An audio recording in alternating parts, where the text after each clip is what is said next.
Vamos a compartir un tema, lo intitulé Dar el sí.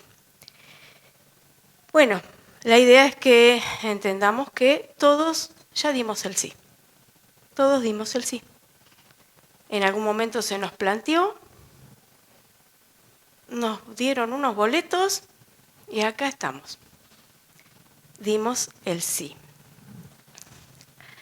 Nos han dado el pasaje y yo ponía la escuela, porque vieron que hoy en día, si vamos a anotar a nuestros chicos a la escuela, no siempre hay vacantes. Bueno, acá en la esfera terrícola nos pasa lo mismo. Debemos hacer lista de espera. No es tan sencillo encarnar. En otros mundos más avanzados, la encarnación es casi en forma inmediata. En cambio, en la Tierra, no. Necesitamos un tiempo que puede variar desde horas hasta millares de siglos, nos dice el libro de los espíritus. En estos capítulos que estuve repasando, es el capítulo 6 y el capítulo 7, en donde nos habla precisamente de lo que hacemos antes de encarnar, la vida espírita y el momento de la encarnación. La verdad es que precioso para que lo releamos. Entonces decíamos, tenemos que hacer una especie de lista, tenemos que esperar que se den las condiciones. No siempre están las condiciones dadas para una reencarnación inmediata. En muchos casos hay encarnaciones que son compulsivas y que entonces, como no está la posibilidad de analizar y ver cuál es la mejor forma de tener una vida de encarnado, entonces se impulsa en forma así impuesta, digámoslo, pero la gran mayoría de los casos no es de ese modo. Que bueno, seguramente a lo largo de la charla iremos viendo y ver en el fondo lo que sentimos también respecto a eso. El caso es que siendo espíritus, venimos a la tierra, en este caso nosotros, o a la escuela, como decíamos recién, y que termina siendo eso un estado transitorio. Porque el estado natural es el espiritual. Nosotros venimos a la tierra, venimos a la escuela a un nivel equivalente al nivel de conocimientos o de necesidades de cada cual. Por lo tanto, hay un programa individual. Y en ese sentido, entonces, vamos a sentir que el estado natural es el libre, es el del espíritu. Y mientras los espíritus están en espera de la reencarnación, se denomina errante, pero es la palabra errante suena como fea, digamos, para la situación que significa. El estado es en que todavía no encarnó y que está en vías de encarnar. A su vez, siendo espíritus, hay conciencia de que llega un momento que tarde o temprano tenemos que encarnar. Así como en la tierra, sabemos que tarde o temprano vamos a morir. Y en ese sentido, los espíritus los hay que aceptan y comprenden perfectamente este punto de la reencarnación. Y como tenemos un proceso de preparación anterior, sucede que entonces, ¿qué hacemos siendo espíritus errantes? Estudiamos, analizamos la vida anterior, entendemos, reflexionamos, que yo pienso, en mi opinión personal, debe ser uno de los momentos más difíciles, cuando siempre estamos acostumbrados a juzgar a los otros y a mirar lo que los otros hacen, tener que mirar delante nuestro lo que hemos hecho y cómo lo hemos hecho, en un nivel de conciencia más profundo, de entendimiento. O quizás, como nos cuenta Ethel Schutt, una autora, en este caso del libro Peri Espíritu, que relata una experiencia que ella ha tenido de esas muertes de minutos, que vuelven a la vida porque son recuperados con los sistemas de la ciencia y demás, pero que ella cuenta que le pasó y que en esos segundos interminables que estuvo, digamos, en ese estado, ¿no? Vio el famoso túnel, vio su vida transcurrir en una especie de película o diapositiva. Y ella se asombra porque dice, yo veía eso y no podía creer, no eran las grandes cuestiones, los momentos trascendentes que creemos que son, sino veía una charla con el almacenero, una situación simple con alguien, un diálogo sencillo. Veía la profundidad de los actos simples y lo más importante que ella dedica un capítulo entero en ese libro es la omisión. Es decir, ser conscientes al mirar de lo que no hemos hecho. Volviendo un poquitito a lo que hacemos siendo espíritus errantes. Al prepararnos, tenemos la posibilidad de reflexionar y de estudiar, de escuchar a otros seres o guías más elevados que nosotros, que nos permiten absorber y captar conceptos, ideas que no tenemos en esos momentos. Pero lo más importante de todo esto, siendo espíritus errantes, es que no hay manera de absorber todo eso que vivenciamos y que es muy importante si no volvemos a la Tierra a practicarlo. Es decir, que es el teórico práctico. Por lo tanto, esa situación transitoria, tarde o temprano, nos toca. También tenemos distintos niveles, por supuesto. Es decir, van a encarnar en la Tierra seres que necesitan el nivel de experiencia como es la nuestra, por eso estamos aquí, y algunos seguramente superiores que vienen como guías, como maestros, como ejemplos a seguir, porque si no, no tendríamos el estímulo del mejoramiento. Así que bueno, los distintos niveles, llega un momento y nos avisan, te toca. En este sentido, recién hablábamos que esos 2 capítulos tienen una serie de preguntas preciosas, seleccioné algunas como para repasar algunos conceptos que nos van a servir a entender el objetivo de la charla. Y decimos en el capítulo 7, Regreso a la vida corporal, en la pregunta 330A, dice, Allan Kardec pregunta, ¿la reencarnación, por consiguiente, es una necesidad de la vida espírita, así como la muerte es una necesidad de la vida corporal? Con certeza. Ni vueltas, por supuesto. Esto está en íntima relación con la evolución. Digamos que una vez que nosotros conseguimos determinado nivel, posiblemente no sea la Tierra, posiblemente sea otro planeta del nivel que nosotros estemos necesitando, ¿verdad? O las misiones, ya sea de misión o de expiación, que nos corresponda. Esto, bueno, es así, también aparece en algunas otras de las preguntas. La que le sigue, 334, nos dice, la unión de una alma a un cuerpo determinado, ¿está predestinada o la elección solo se hace a último momento? El espíritu siempre es designado con anterioridad. Cuando elige la prueba que quiere sufrir, el espíritu pide encarnar. Ahora bien, Dios, que sabe todo y todo lo ve, supo y vio con anterioridad que esa alma se uniría a un cuerpo determinado. Hay espíritus que en estado errante analizan y proyectan lo mejor para su próxima existencia, el momento en que piden encarnar o en el momento en que se destina que sea el momento de encarnar.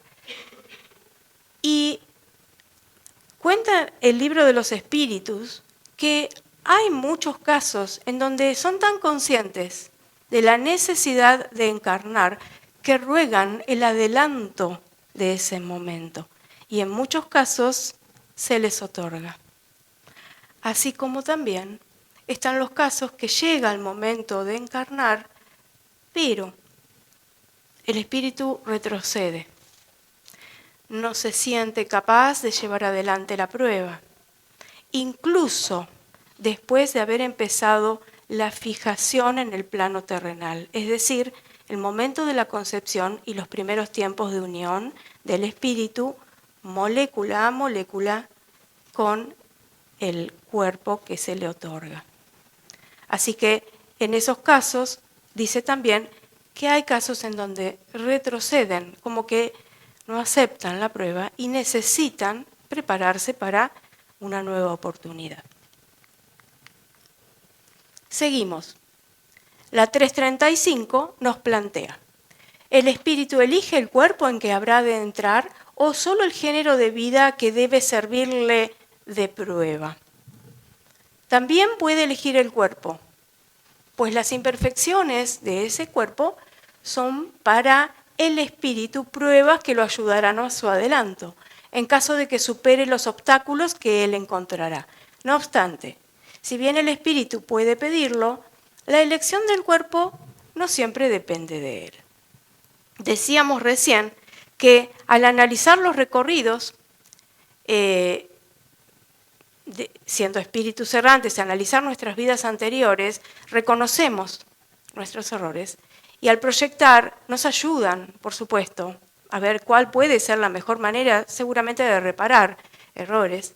Y esta es una de ellas, es decir, la elección de un cuerpo que a lo mejor tenga una discapacidad o a lo mejor tenga una debilidad, porque es una manera en donde yo seguramente, y confiando en Dios, voy a progresar, ¿no? Teniendo esta condición. Y la 344 nos dice en qué momento se une el alma al cuerpo. La unión comienza en la concepción. Pero solo se completa en el instante del nacimiento. Desde el momento de la concepción, el espíritu designado para habitar en un cuerpo se une a él mediante un lazo fluídico que se estrecha cada vez más hasta el instante en que el niño es dado a luz, molécula a molécula. Ni bien comienza este lazo fluídico a unirse al cuerpo, comienza también el estado de turbación, que seguramente habrán escuchado y que en líneas generales nos sucede tanto al nacer como al desencarnar. Porque, claro, lo que somos a nivel conciencia como espíritu va a degradando, quiero decir, como haciéndose menos consciente mientras más estamos ligados al bebé. Entonces, ¿qué sucede? Perdemos conciencia, la capa del olvido, el velo del olvido, en donde nos permite ser libres frente a la nueva experiencia, porque si no sería muy difícil reconocer, ¿no? todo lo que ya habíamos analizado y que seguramente nos pesa un montón. Así que, bueno, ese lazo fluídico termina de unirse en el momento justo. En un momento habla del grito del bebé, como que dice, bueno, el grito del bebé representa la señal de que ya es un viviente y servidor de Dios sobre la tierra.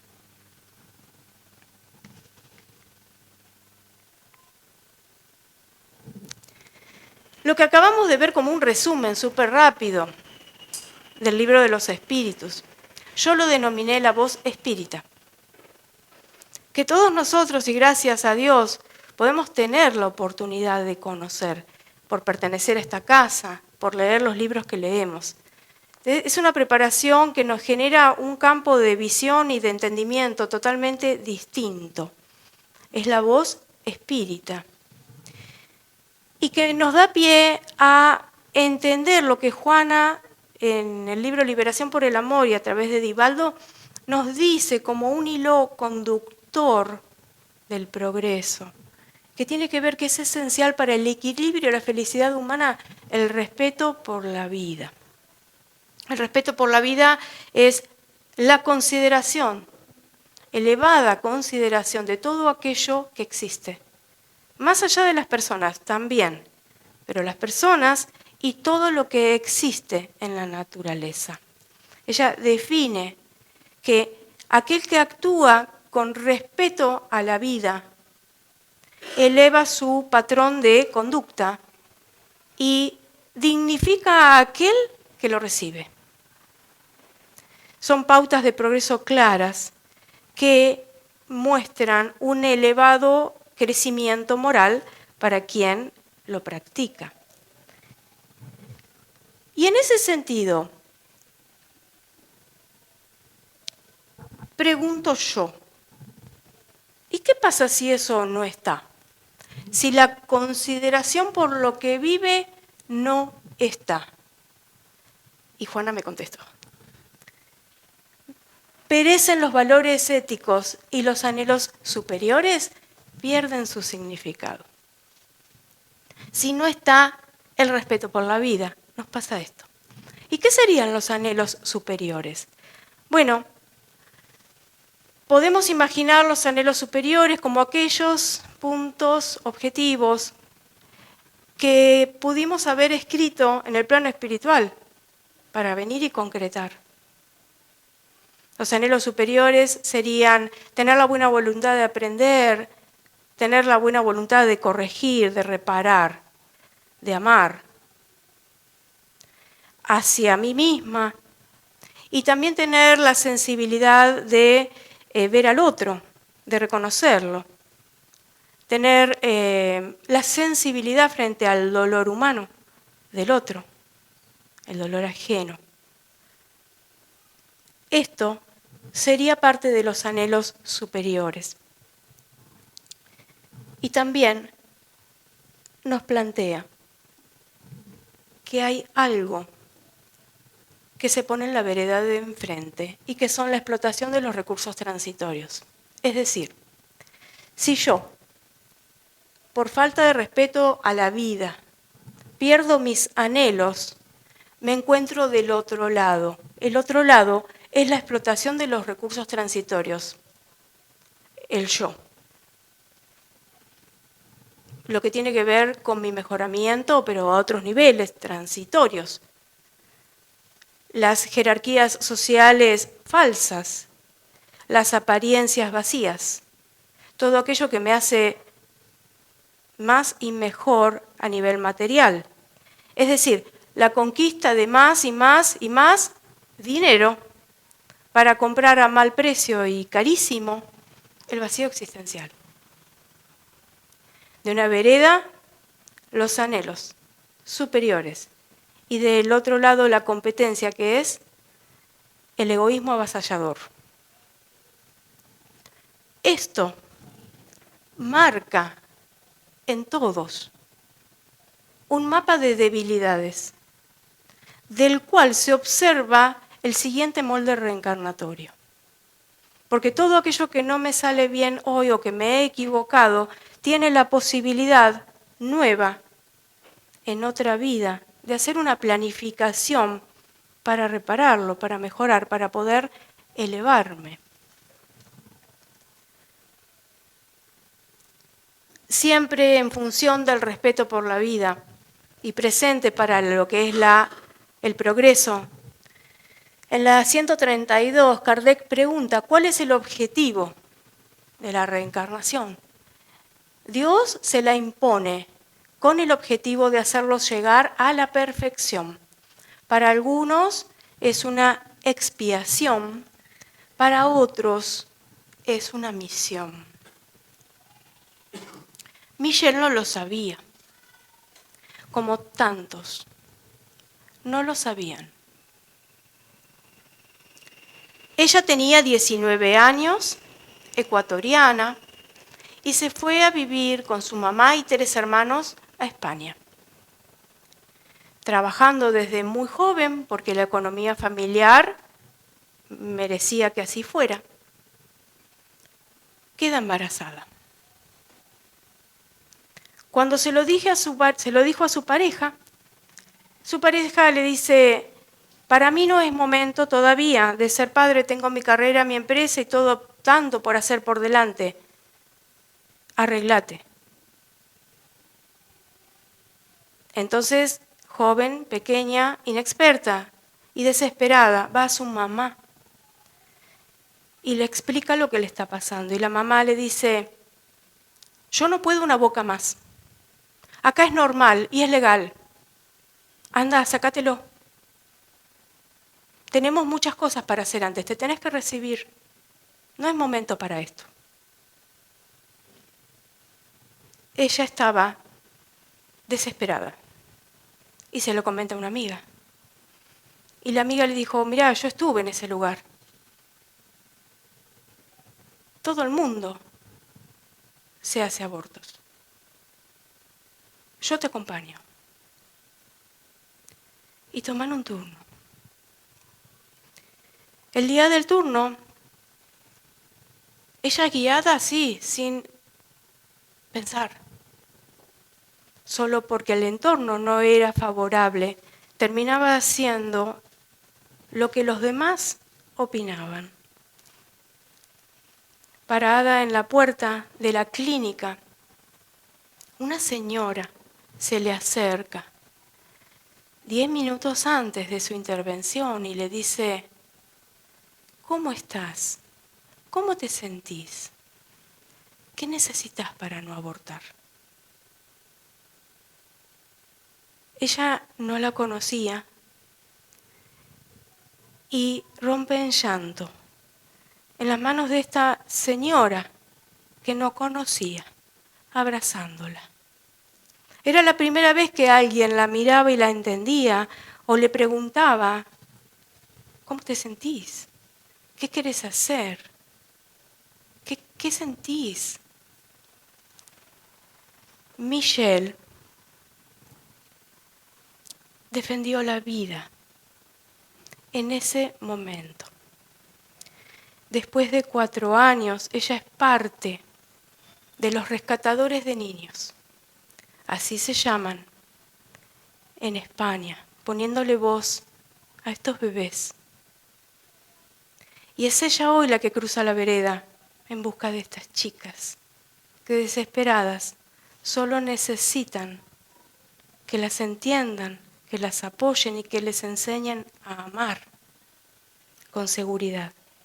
Michelle hoy da testimonios, está en internet, que es allí donde la busqué, y es hermoso ver cómo una niña de aquel entonces, 19 años, pudo sola, porque la mamá no la aceptó en la casa, sola, con trabajo, terminó su profesión, siguió especializándose y hoy por hoy está con su hijita de 4 años. Bien. Creo que Michelle es la voz de la conciencia. Y ahora les voy a contar otro aspecto, que es la voz de la ciencia. Hacia el año 1993 hubo un informe que Ediciones Providencia entregó gratuitamente y se llamaba Quiero ser. En ese informe, uno de los médicos que da testimonio se llama Nathanson, el doctor Nathanson, ginecólogo, y cuenta en su relato que 20 años atrás él armó una clínica espectacular. Él había tomado una clínica bastante desorganizada y se impuso a hacer una cosa bien presentada, digna para atender gente. Tenía 35 especialistas en el lugar y 10 quirófanos.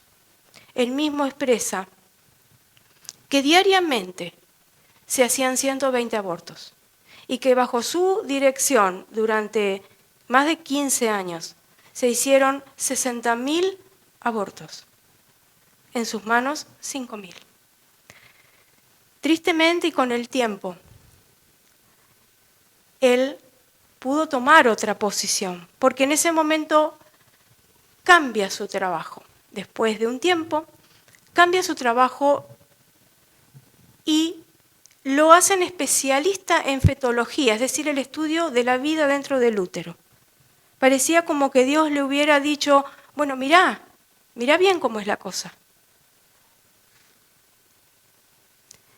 Él tomó conciencia real y expresa que lleva dentro de su corazón pesadas lápidas. Porque al final del congreso que se desarrolló en Madrid frente a muchos otros médicos, también especialistas, expresó lo siguiente. Y deseo terminar con algunas reflexiones que son el resultado de una larga y penosa experiencia en materia tan grave como es el aborto. Como científico, no es que crea o piense. Sé positivamente que la vida empieza en el preciso momento de la concepción y debe ser inviolable. Pese a que no profese ninguna religión, pienso que existe una divinidad que nos ordena poner fin a este triste, inexplicable y vergonzoso crimen contra la humanidad. Nathanson. Pareciera ser que su recorrido duró más de 20 años en detectar que en su propio nombre estaba la solución. Nathan quiere decir regalo de Dios y son es hijo.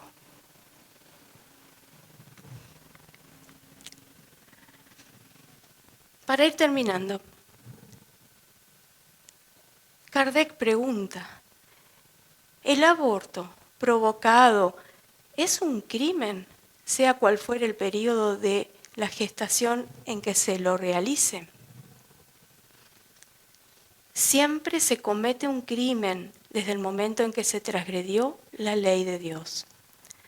La madre u otra persona siempre comete un crimen al quitarle la vida al niño antes de que nazca, porque le impide al alma las pruebas cuyo instrumento debía ser el cuerpo.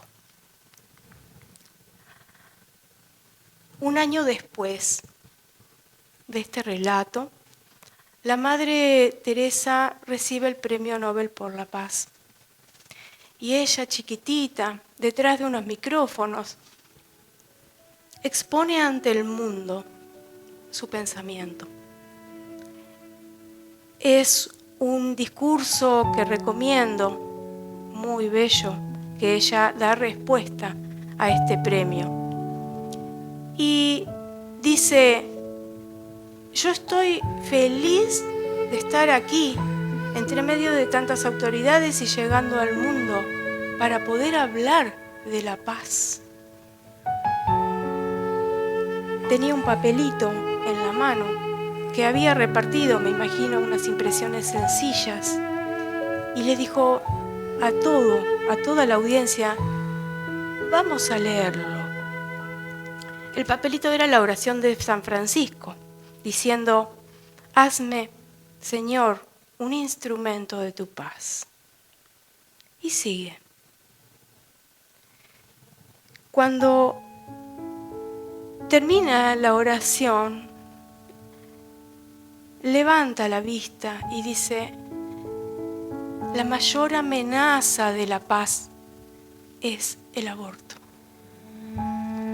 Porque si una mamá mata a su hijo, ¿cómo podemos pedirle a los demás que no se maten?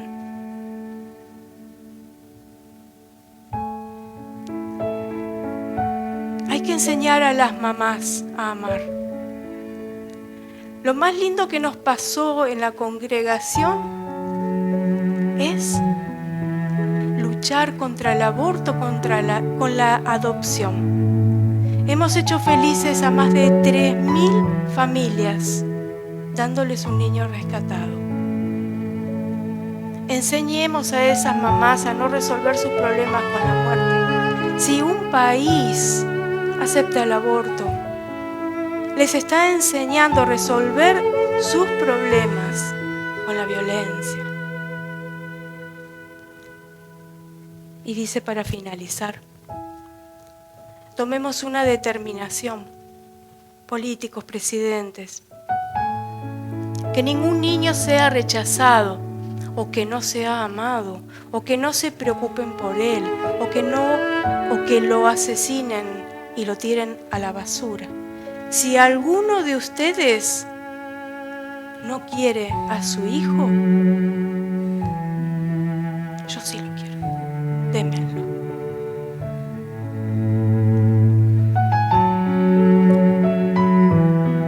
Jesús nos dijo, ve y no peques más, dándonos con eso, con esas 5 palabras, una profunda enseñanza evangélica. Ve, porque hay que seguir. No peques más, porque tenemos que elevarnos. Aquí hay esperanza, aquí hay oportunidad. Todos nosotros hemos tenido una mamá. Y vamos a necesitar en varias ocasiones más una mamá. Ojalá en la profunda conciencia podamos decir todos sí a la vida, sí al respeto de la vida y poder formar parte de este gran dibujo perfecto que Dios nos da, que es la reencarnación. Muchísimas gracias. Gracias a todos ustedes. Vamos al pase.